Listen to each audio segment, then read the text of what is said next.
anxiety and worry, and for some, that anxiety is debilitating, trapping people in their own minds. Yet anxiety is a highly treatable mental health condition, so whether you experience anxiety a little or a lot, join us for The Chemistry of Calm, next on Speak Your Mind.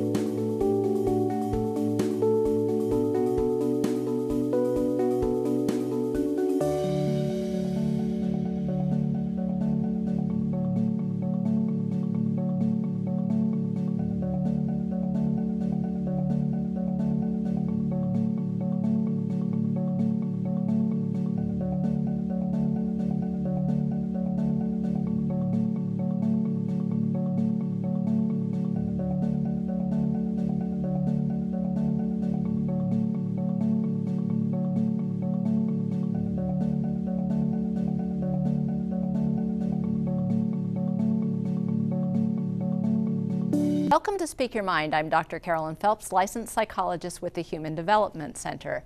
Even though there isn't a traditional vaccine for anxiety, we can all build our mental immunity to make us less vulnerable to the slings and arrows of everyday life, much less outrageous fortune. So how do we build our mental immunity? In his book, The Chemistry of Calm, my guest teaches 7 steps we can take to reclaim our body, mind, and spirit from anxiety so that we have the freedom to create the life we want to live. If your mind is racing with questions, take a deep breath and call them in now. Locally, dial 218-788-2844 or call toll-free at 1-877-307-8762. We'll be answering your questions throughout tonight's show.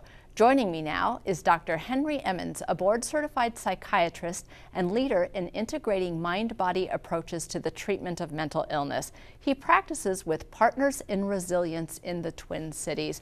Thanks so much for joining us again, Dr. Emmons. And I just want to say, everybody out there, you're going to watch the show and then you're going to go online and you're going to buy this book, The Chemistry of Calm. And when you're buying this book, you're going to remember and you're going to notice that he's written 2 other books, The Chemistry of Joy and Staying Sharp, which we featured on last year's show, if you will remember that. Mine is quite dog-eared because I have a busy brain. So I'm very glad that you're here to help all of us, including those out in TV land and right here in TV land, to help calm our mind. And so I think we're just going to kind of go through the book the way you have it written. Sure. And start by talking the steps that you have, the seven steps, 3 of which of them really are body related. And I feel like these are some of the things that we all hear over and over again. Mm-hmm. And simultaneously, a lot of these things we go, yeah, I heard that. Yeah, I know. And some of these things have to do about eating right, sleeping right, getting the right amount of exercise, moving our bodies. Yeah. And so talk about why this is so important in terms of if we're going to manage anxiety, that we start listening to our bodies as well. Well, for most of us, anxiety is at least partly caused by stress. And the stress response it's really universal. It's built into our human body. It's supposed to be there. We wouldn't want to live without it, but it can cause us a lot of problems if it gets takes us too far out of balance. And those physical things that you mentioned, moving our bodies, eating the kind of foods that help support us when we're stressed, getting adequate sleep, living according to nature as much as we can, those things are just so helpful at tamping down that stress response, or at least giving the body what it needs and wants to do when it is under stress. And so it's a little bit also like putting money in the bank as well, isn't it? That if we're taking care of our bodies also during the good times, that it has the opportunity to be there for us during the more challenging times. Yep, I love that metaphor. I think when people are feeling good is when you really want to take advantage of that. And yes, put some money in the bank, fill yourself up, get yourself restored. One of the things that you mentioned in the chapter on managing your energy, and I loved this part. I think this was my favorite part of that chapter, was not just about move your body, exercise, but was about creating space to do nothing. Mm-hmm. And will you talk with us about why that is so important and just the barriers that our current society poses for that? Sure. I think we all know intuitively that if we're really living in a natural way, the kind of way that our bodies and minds want us to, we would take breaks after periods of activity. There's just no way that our poor bodies are designed to be always on the go, always doing, always moving. And if you look at nature, if you look at what animals do, if you look at the rising and falling of the sun, if you look at the seasons, how they change, everything is about bursts of activity followed by periods of rest and recovery. And that's really how we're designed as well. And many of us are not very good at that anymore because there's no need to ever be idle anymore. You can stay busy, you can be on your phone, your computer. Your mind never has to take a rest if you don't consciously choose for it to. And I think your question is right on. We would be far better off if we intentionally gave ourselves little pauses, little chances to not be doing something, to not be checking the emails or just keeping our minds engaged all of the time. The mind is really meant to have periods of not doing. And that's what I was going to ask you about, because you were talking about how our bodies need this time of rest, this time of activity, this time of rest, but our minds need that as well, right? It does. There's a paradox here, because the practice of mindfulness, which we'll get into, is really about being present and being in the moment. But at the same time, it is really good for us to have periods where we're just kind of letting our mind float, where we're spacing out, so to speak, because that's really good for us. And the mind, the brain is really designed to do that, to go into focus, but then to come out of focus and to have periods of more intensity and periods of less. And really one of the great benefits of doing some sort of awareness practice is that you keep drifting off and then you bring yourself back. And it's that bringing yourself back that does so many good things for you. I think that we are a society now that, because you said you were talking about focus on something and then step back a little bit, and we're a society now that focuses on something and then gets interrupted and then focuses on the next thing and then gets interrupted and then focuses on the next thing. And there's never that. So we want to be clear that that's not what you're not talking about switch your focus from one thing to another, That's to another, right. to another. You're talking about turn off. That's right. About having some periods of time where you're just not trying to do anything with your brain. You're just letting it relax, letting it be. And I think that what I hear you saying is that if we're not intentional about that in this day and age, Right. we are going to have a hard time meeting that goal. Yes, and that is something new, I think. I don't believe that it was that we had to be so purposeful about it a generation or two ago. I do remember as a child sometimes being really bored for long periods of time and not liking it. But when I look back on that and when I see kids nowadays, I think, boy, boredom once in a while is really a good thing. It's really good for us. And I think, through most of human history, there were simply periods of idleness, periods of not doing. And it's not a bad thing. Let's get to quieting the mind. I am a person who naturally just I have a busy brain. I think even the chapter, Quieting the Mind, I remember when I first looked at that chapter and it's like, well, it's not like I don't think that's a good idea, but the first thing that occurs to me is like, yeah, how do you do that? Mm-hmm. And so I think with people with anxiety who have so much chatter in their brain feels like my brain does this thing and I'm along for the ride. Yeah. And so how do we begin to get control of that? Well, this is another paradox because you don't do it through effort. Well, there you go, folks. That's what I've been doing wrong. It is hard to get one's mind around this because we're so used to working at things, and we think if there's a problem, well, we need to work hard to solve it, and it is really not how the mind works, at least not with regards to anxiety. So in order to allow your mind to quiet, and I use the word allow because it's really about letting it quiet down rather than doing something to make it quiet down. And so one of the reasons it's so helpful to do some kind of a mindfulness or meditation practice is because you can begin to learn that your mind is always generating thoughts. It's just always creating thoughts. And you can't stop that. So the idea of being able to stop a busy mind, it's not exactly true. You can't force yourself to stop thinking. What you can do, however, is to learn to recognize that you are thinking. And that's all that it is. So all these thoughts that we have repeatedly, we tend to believe them to be true. We think this is real. I just had this thought, of course it must be true. And usually it's not. Vast majority of the time it's not.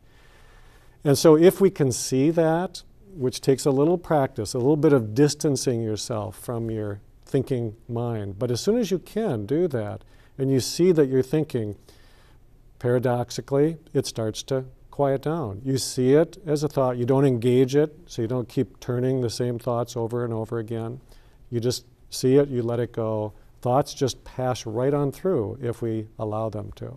And so how do we not attach to that thought? Because that is hard. Because I feel like my own mind, and I've started a practice of mindfulness, which has been helpful, but I'm in my infancy. Yeah. And so in my mindfulness infancy, and I feel like there are certain situations and I will loop a thought like crazy, and I will watch myself loop the thought, and it keeps looping and looping. I feel like until it wears itself out. Yeah. And so how do you not attach to that, or because that's at some point I want to start stopping it. Mm-hmm. Right. No, that is a challenging thing to, at least it's challenging to understand it. I don't think it's quite so hard to actually do it once you get a little bit of practice, but it's just getting that understanding, sort of that light bulb to go off that you get how to work with those kind of thoughts. And what you're describing, I would term that rumination, where you keep looping the same thought over and over again. Everybody does it, but some people do it more than others. And sometimes it gets going so much that it is very hard to step out of it or to not attach to it. And when it's very hard, I usually advise people to not even try, but just to do something else that gets you grounded.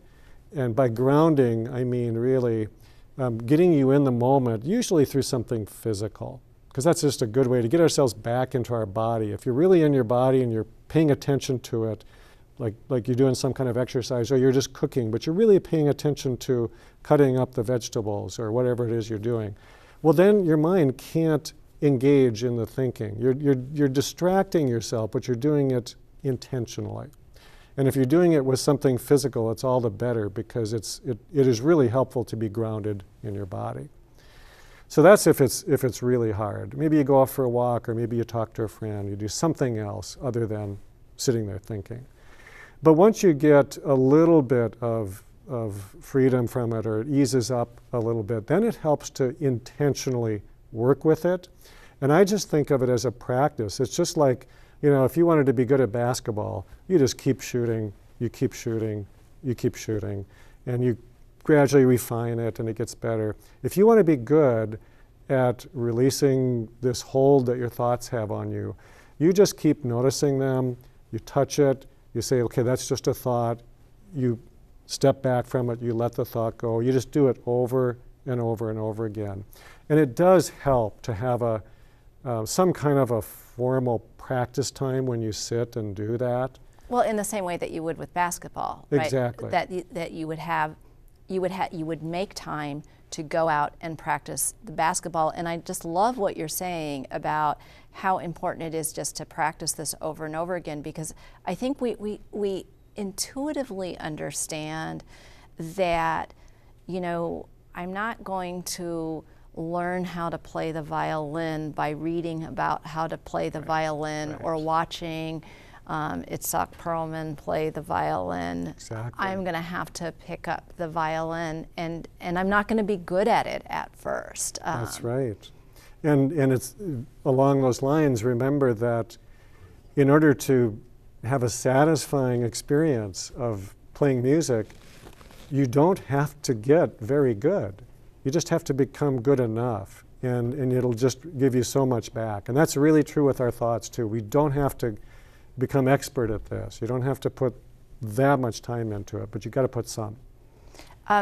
Explain for the viewing audience just the concept of mindfulness and how that's so important. Sure.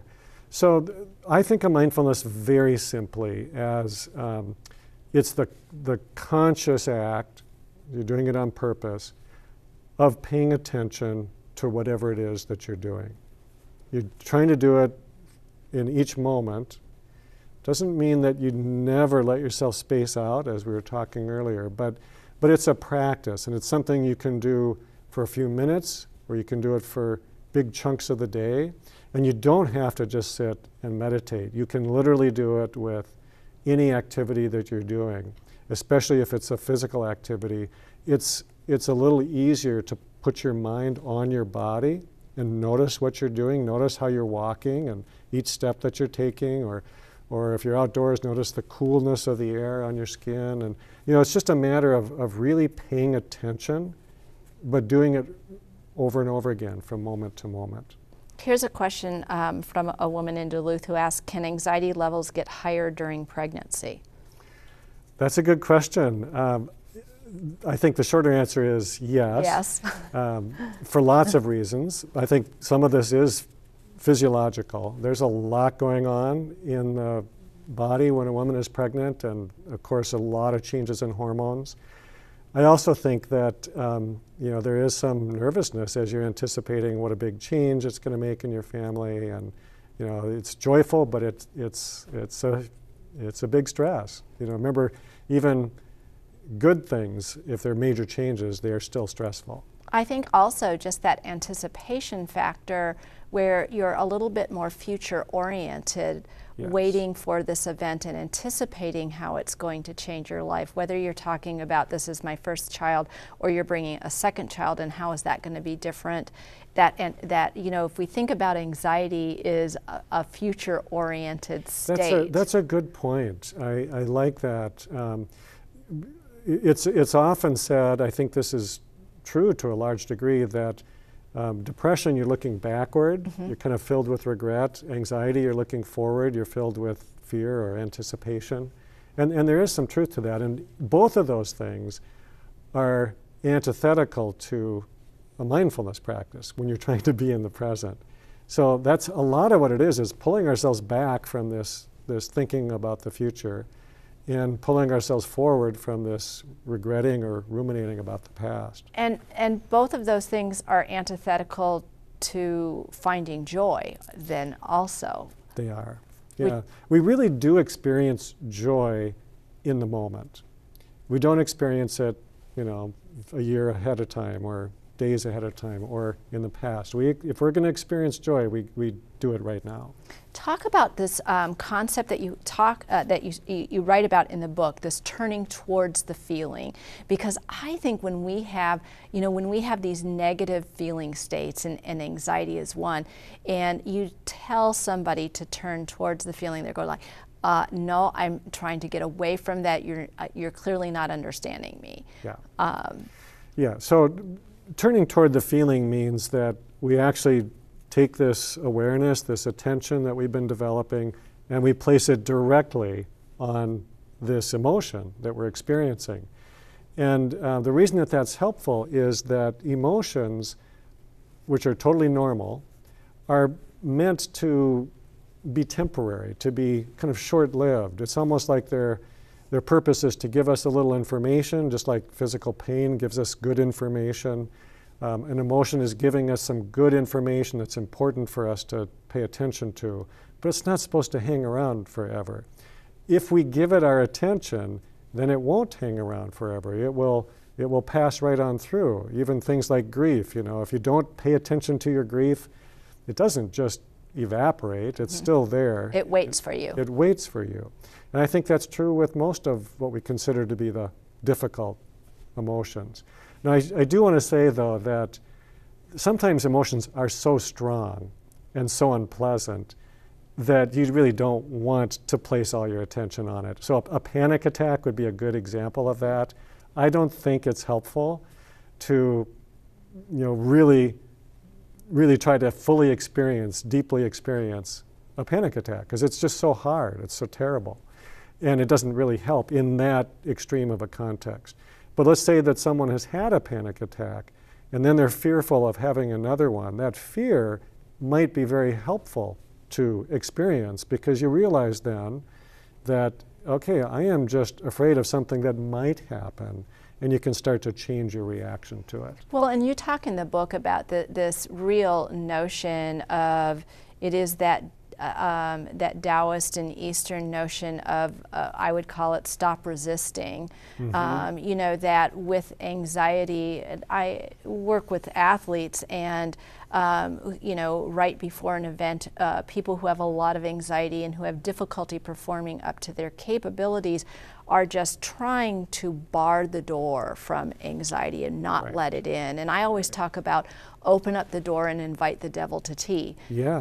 And so that's the paradox as well, right? That the invitation of the feeling. It is, and it is this concept of letting things be as they are, of acceptance, is so important. Because if we can really allow ourselves to accept what is, which is not the same thing as being resigned to letting things be a certain way or letting them stay bad. It's not what it means, but it really does mean not resisting. So another way of thinking about mindfulness is that it is the practice of seeing things as they really are. Seeing them as they really are and accepting them as they really are, and then maybe deciding that you want to change that thing. But it's just a repeated practice. We have to come back to it over and over. Well, I have been so engaged in this conversation that I apparently didn't see all of my time cues, so we're really short on time here. We've barely touched on the heart. We have this much time to touch on the heart. But the two things you say are to cultivate a good heart and create deep connections. And in the Reader's Digest version of why is that so important for us? Well, I believe that with repeated anxiety and stress and fear, the heart tends to kind of close down. It tends to constrict. And that's just not good for us if it stays that way. It's okay short term, it's not okay long term. And so many of us need to engage in a practice that we open up again, so we can let all these good things that are in the world, let it in again. Let the people who love us really let us receive that. Let the joy that is always there in some way or another, let that in again. But again, it takes practice, it takes a conscious intention, but there's very good ways to do that. So you can cultivate, like say, cultivate a good heart. You can cultivate these really positive feelings like compassion, self-acceptance, generosity, gratitude. These are all so helpful for us. And that whole notion too of self-acceptance, one of my favorite quotes is from Robert Holden, no amount of self-improvement can make up for any lack of self-acceptance, and that's like number one in the chapter of your book of how vital that is. I love what you just said about, we're going to have these negative emotions in our life. We need to do something to counterbalance them, which is to keep that open-heartedness and be able to experience to experience the joy. Parting words, brief parting words for our viewing audience. We all experience anxiety. Nobody is immune to it, and it is one of the most treatable things that exist in the world of mental health. I think those are wonderful parting words. And here's my parting words to you. Besides, you've got to go buy this book. I just feel like it's a great, great resource. And you can keep reading it over and over again, because what did he say? We have to practice, practice, practice. The way we get good at managing our anxiety is the same way you get to Carnegie Hall. Practice, practice, practice. Thanks so much for joining the discussion. And don't forget to visit us on the web at speakyourmindonline.org, where you can find a schedule of our topics and resource links. Join us next week when we'll be talking about grieving well, death and the family life cycle. I'm Dr. Carolyn Phelps. Thanks for watching, and good night.